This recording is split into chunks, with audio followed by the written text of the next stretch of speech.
Well, I am from Glasgow originally, very proud to be a Glaswegian. Moved through to Edinburgh when I was 17, 18 and lived in London for a bit, but basically been here for the last 20 or so years. I've got 4 children and I've also got advanced breast cancer.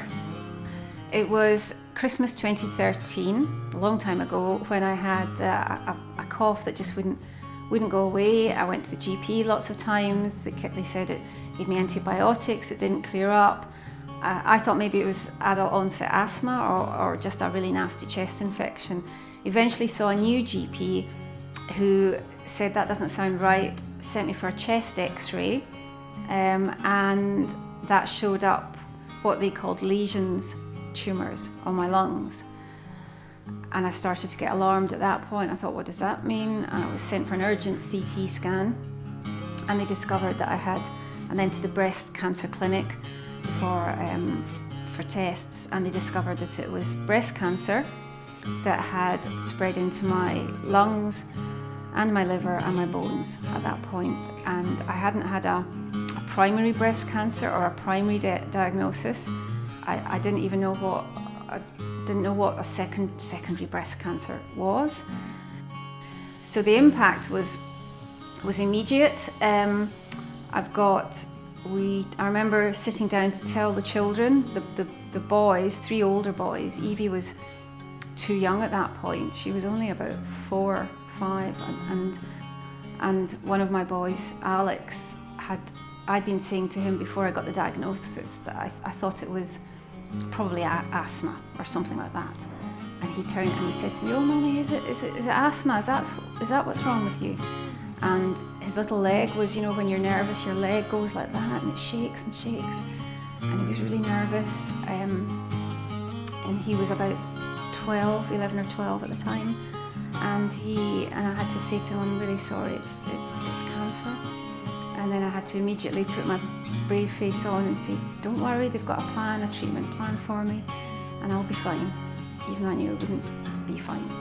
Onto a drug. I was always on Herceptin, which is the main HER2 drug, throughout. It didn't seem to do an awful lot for me, but my amazing oncologist, Larry, thought, let's just keep you on it while we can. You never know, it might be doing a little bit.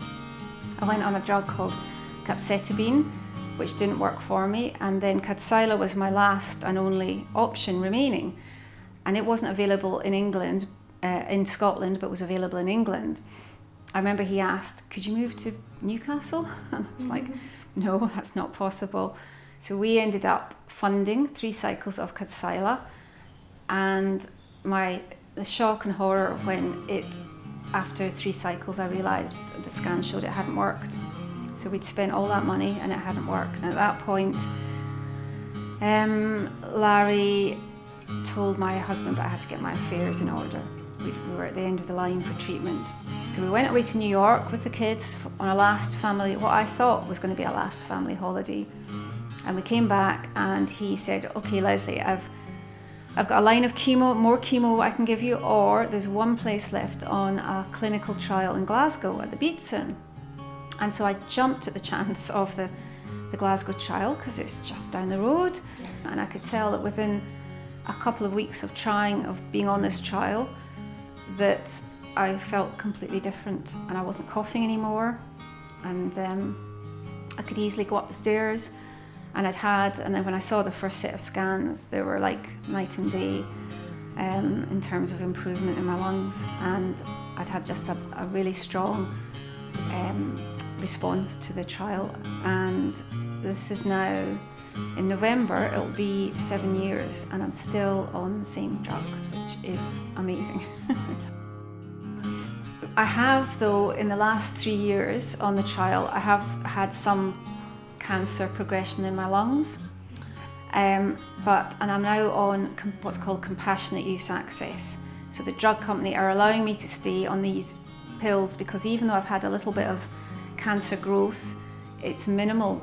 A few years ago I had my lower left lung surgically removed, and that's left me much more breathless. So I used to enjoy running and stuff like that, and I can't do that anymore.